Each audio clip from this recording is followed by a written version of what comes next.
Bienvenue dans Aparté, de petites conversations du quotidien, simples, intimes, riches. Aujourd'hui, nous partons à la rencontre de Mireille, Lima ou Queen Lima pour les intimes. J'ai rencontré Mireille il y a un peu plus de 4 ans, une personnalité lumineuse et enjouée. Je l'ai connue avant que ne lui soit diagnostiquée la sclérose en plaques et je l'ai vue se transformer au fil des mois, des années, comme une chenille obligée par l'adversité de sortir de sa chrysalide pour devenir papillon. Moi, c'est Myriam Bayoko, Lima du Petit Journal de Lima Douka. Je suis actrice, chanteuse, présentatrice radio, présentatrice.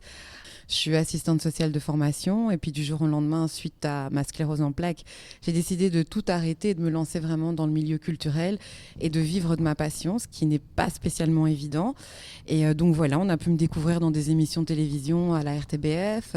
On me découvre aussi à la Radio Campus. Donc pour l'émission Sous la Brapalabre, l'émission Diasparol, le journal. Donc je pense que certaines personnes ont peut-être déjà entendu ma voix. Et donc j'ai eu l'occasion de faire des films, de faire des clips vidéo, de faire du cinéma. Et l'un dans l'autre, de rencontre en rencontre, je me suis donné l'envie de continuer à rester justement dans ce milieu et de montrer un petit peu ma petite touche visible.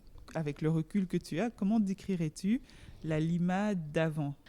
Alors, la Lima d'avant était une personne stressée qui ne pensait qu'à son travail, qui se disait que il faut remplir le frigo. En plus, j'étais assistante sociale, donc j'étais dans un milieu culturel où il y avait énormément de pression. C'est un enrichissement de travailler dans ce milieu, mais à un moment donné, on est un petit peu submergé par on va dire tous les cas de figure qu'on peut constater et ça prend beaucoup sur la personne en fait et on se rend compte qu'on donne et peut-être qu'on fait des petites dépressions, des mini-dépressions sans s'en rendre compte et à un moment donné on explose et c'est ce qui m'est arrivé. Voilà. Ok, et est-ce que tu dirais que ça a été un critère favorisant pour la maladie ou pas du tout ? Ah mais totalement, oui totalement. C'est vraiment, ça a débuté vraiment quand j'ai eu une grosse pression au niveau du travail. Pour expliquer, je marchais dans la rue tranquillement, je venais d'un point A aller vers un point B et paf, je tombe dans la rue, je me dis wow, qu'est-ce qui se passe ? Une fois, on se dit ça arrive, on est un peu perturbé. 2 fois là, je me suis dit c'est quand même pas normal. Et donc, je suis partie voir mon médecin et mon médecin m'a dit, écoutez, faites un scanner. Et c'est de là que j'ai appris que j'avais la sclérose en plaques. Et je dirais que la Mireille d'avant était focus boulot, essayer le plus possible de rentabiliser en fait son temps de travail.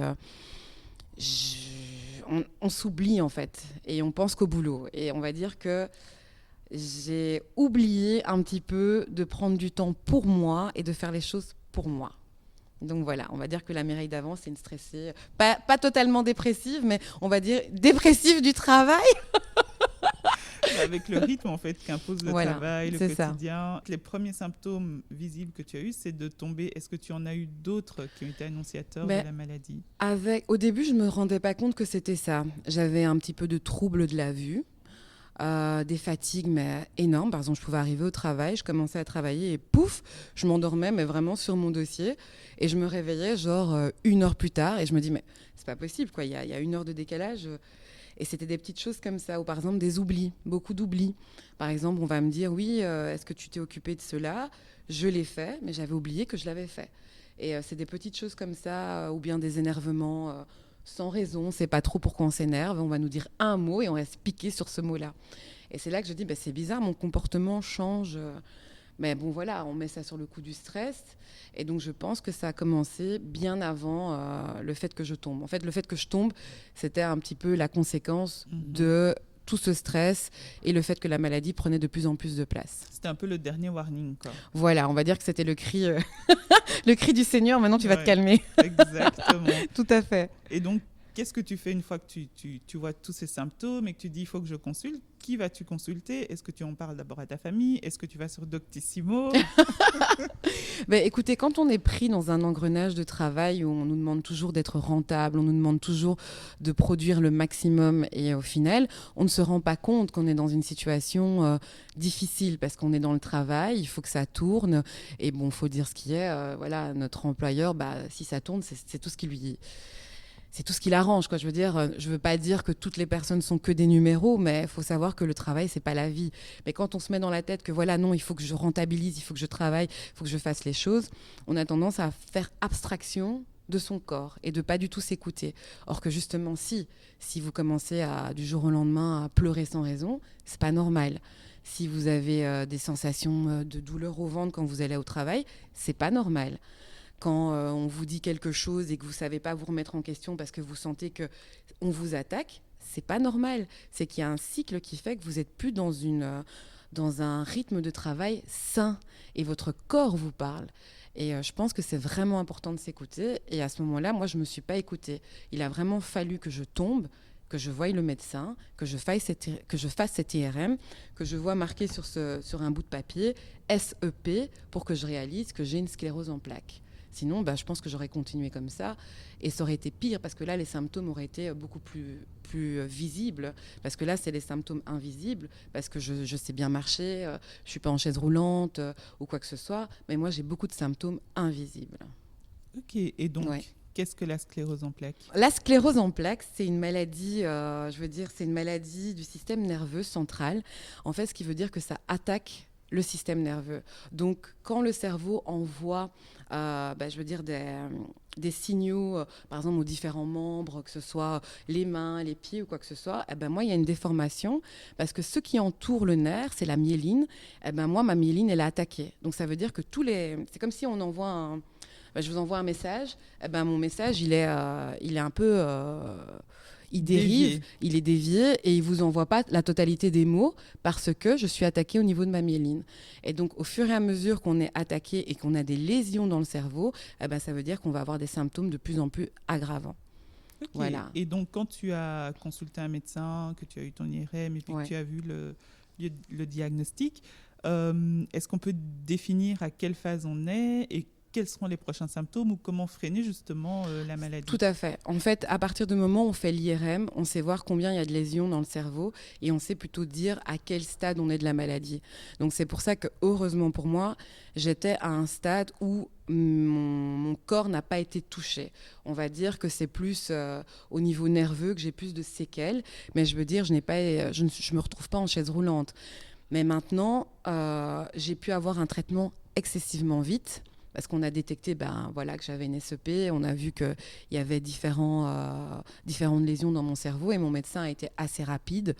Et donc, à ce moment-là, j'ai pu avoir un traitement rapidement, mais c'est un traitement à base de cortisone qui est extrêmement épuisant. Il faut aller au début à l'hôpital, on doit voir son médecin régulièrement, on doit d'abord aussi sentir si ce traitement nous convient ou pas.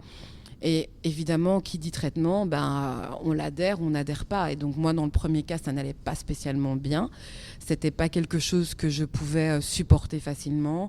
Une grosse prise de poids. Et c'est tout des choses comme ça. Donc moi, je dirais, à partir du moment où on sent qu'il y a quelque chose de bizarre dans son corps, on va voir son médecin. Et si on nous dit d'aller faire une IRM, ça veut dire que tout s'enclenche. Donc... On a parlé de la Mireille avant oui. et la Mireille pendant. Donc la Mireille qui découvre sa maladie. Comment est-ce que tu as réagi? Comment est-ce que tu as pris les choses en main ou pas? Est-ce que tu as eu une phase de déni, une phase de colère, toutes ces étapes de deuil peut-être de ta vie d'avant, jusqu'à accepter et puis finalement à faire avec et adapter ta nouvelle vie? Je me suis pas sentie spécialement mal. Je me suis dit, mon corps me parle. Et il est temps que tu arrêtes, en fait. Il est temps que tu arrêtes de courir à gauche et à droite, que tu te poses à un moment donné et que tu te dises, qu'est-ce que tu veux faire en fait de ta vie? Est-ce que cette vie où tu gagnes bien ta vie, en courant de gauche à droite, où tu as un boulot relativement stable, est-ce que c'est ça que tu veux?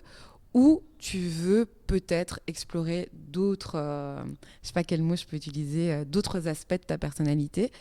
Et en fait, pour moi, ça a été un déclic. Et ça a été un déclic en me disant, c'est maintenant ou jamais. Donc, à partir de maintenant, je ferai tout ce que je veux. Donc, je ne l'ai pas pris de manière négative. Ce qui est négatif, c'est plus les traitements. C'est, on va dire, le côté où tu n'as pas spécialement envie d'expliquer aux gens. De toute façon, les gens ne comprennent pas. De toute manière, tu peux expliquer... Qu'est-ce qu'ils ne comprennent pas? Par exemple, ils ne comprennent pas que la maladie va te changer.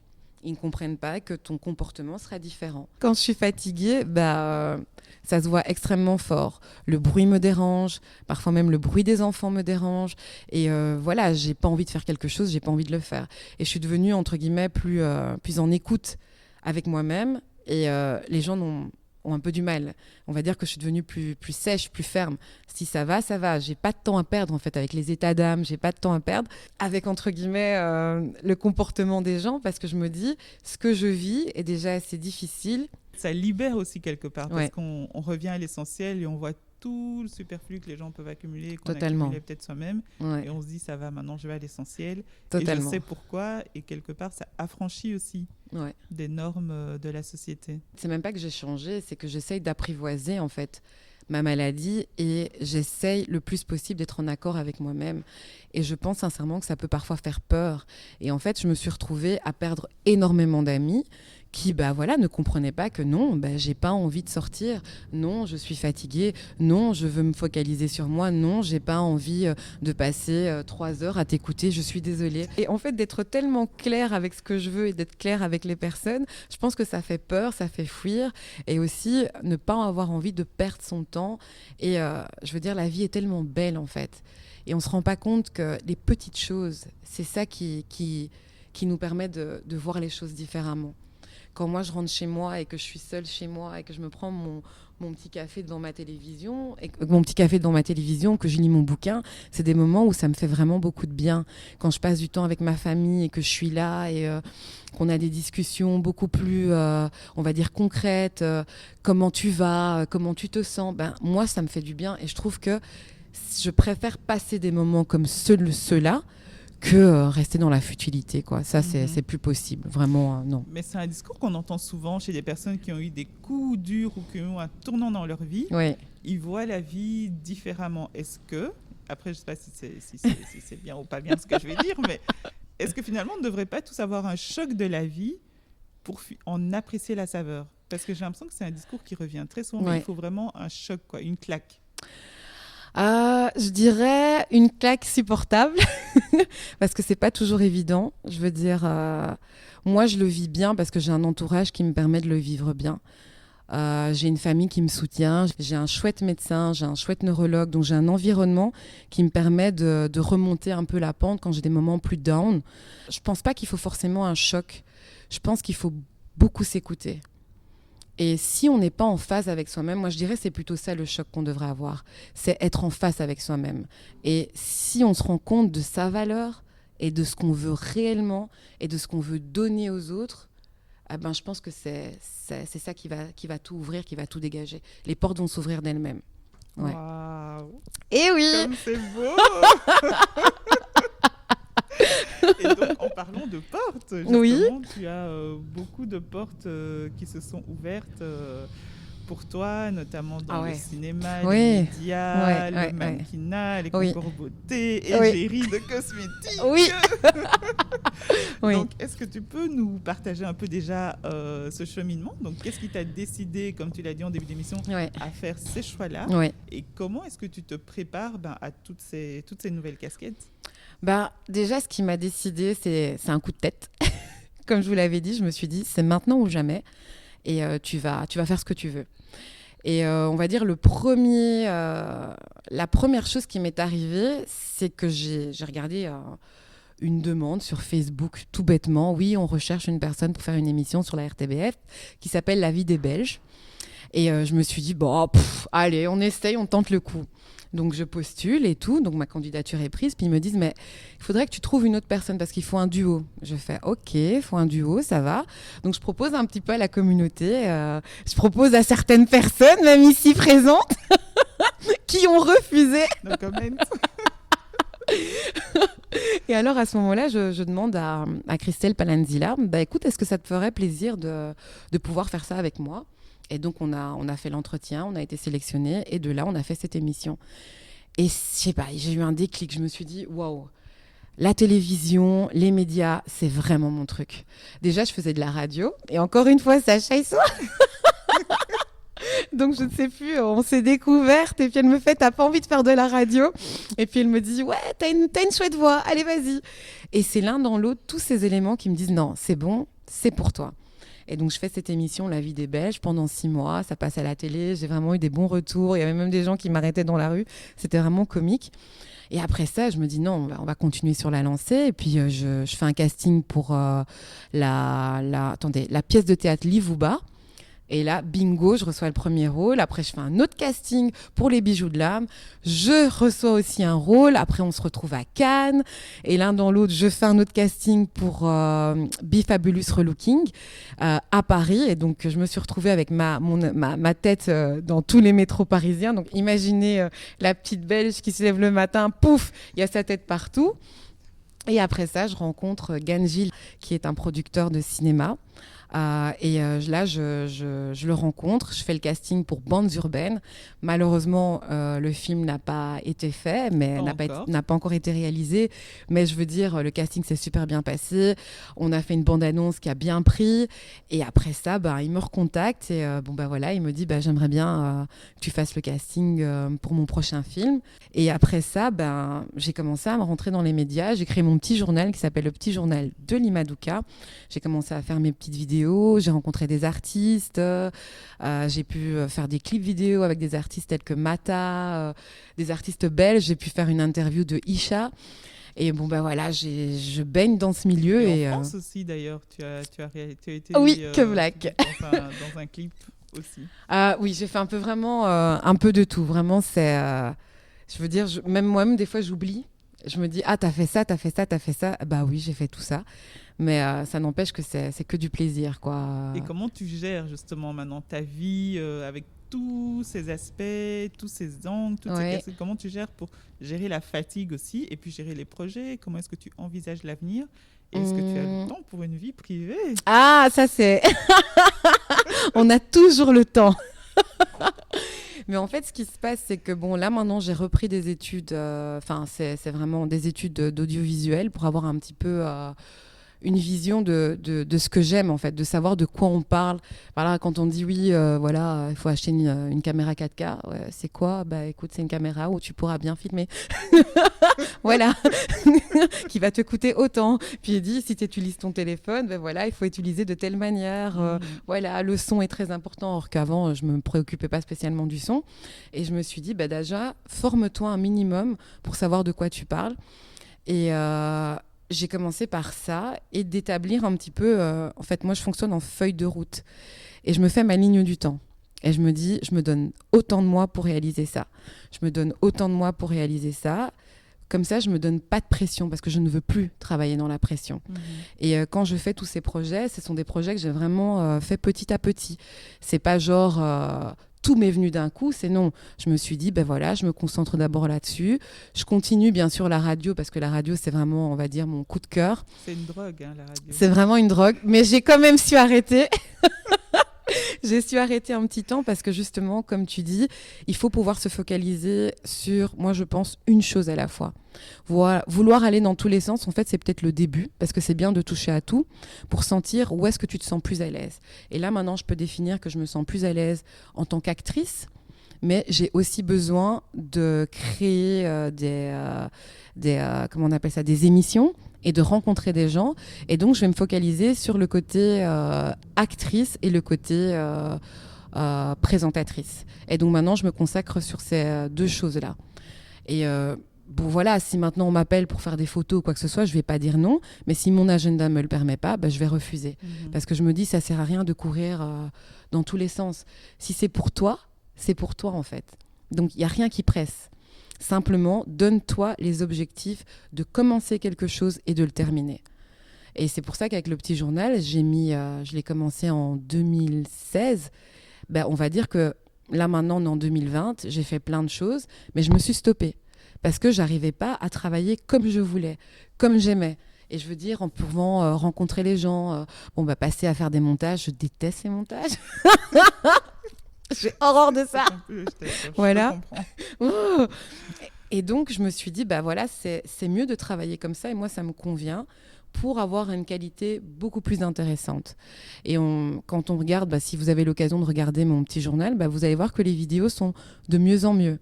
Le son est différent, la qualité est meilleure, la personne est plus à son aise, on prend plus ses aises, et on est plus... on a beaucoup plus confiance en soi. Et moi, je trouve que c'est plus agréable de travailler comme ça. Tu as aussi un engagement très fort, justement, pour sensibiliser Oui. À la sclérose en plaques. Est-ce que tu peux nous en dire un peu plus ? Alors, moi, je fais partie de la Ligue de la sclérose en plaques belge. Donc, je suis affiliée à cette ligue. En fait, cette affiliation te permet de rencontrer d'autres personnes qui ont la sclérose en plaques et de pouvoir aussi avoir une assistante sociale qui va un petit peu te guider dans ton quotidien, savoir comment tu te sens, comment se passent les traitements.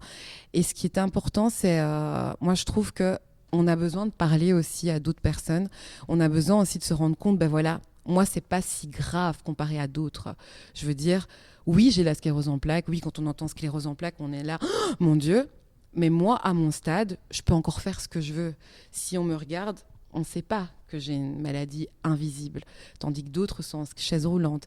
Et quand je vois une personne en chaise roulante qui se bat, qui travaille, qui fait ses choses et qui sourit à la vie, qui t'accueille avec un sourire énorme, je me dois en fait de respecter en fait ça et de pas me lamenter parce que moi ça va malgré tout, même si demain je vais peut-être devoir changer de traitement, même si des fois oui j'ai des maux de tête, même si des fois oui c'est pas toujours évident de rester 5 heures à l'hôpital à être là avec son Baxter, je réalise que le fait de rencontrer d'autres personnes, d'avoir d'autres témoignages, ça te permet de renforcer en fait ta force. Et pour moi, la Ligue, c'est super important parce que les gens ne réalisent pas à quel point beaucoup de gens se battent pour leur quotidien. Beaucoup de gens se battent avec la maladie. Et pour moi, le 30 mai, c'est une date super importante parce que c'est la date où on commémore un petit peu. On essaye de sensibiliser les gens un maximum. Et justement, on utilise les médias, on utilise la vidéo. Et moi, j'essaierai tout ce que je peux pour sensibiliser les gens au maximum. Et même dans un futur, faire même des spectacles où il y a des personnes qui ont un handicap.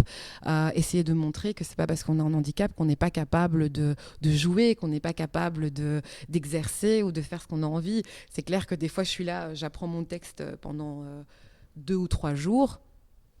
J'ai des pertes de mémoire, j'oublie la moitié de mon texte, mais c'est pas grave, continue, ça va revenir. Et parfois, c'est un petit peu dur d'expliquer aux gens que c'est pas que je ne veux pas, ou c'est pas que je ne sais pas, c'est simplement qu'il faut peut-être me donner un peu plus de temps. Et aussi permettre aux gens de se dire, si vous travaillez avec des personnes qui ont un handicap, donnez-leur un peu plus de temps. Parce que le rendu sera identique, mais il faut juste un peu plus de temps. C'est ici que prend fin cet aparté. J'espère que vous avez vous aussi pu vous imprégner de la personnalité solaire de Mireille, à qui je souhaite ce 11 novembre un joyeux anniversaire.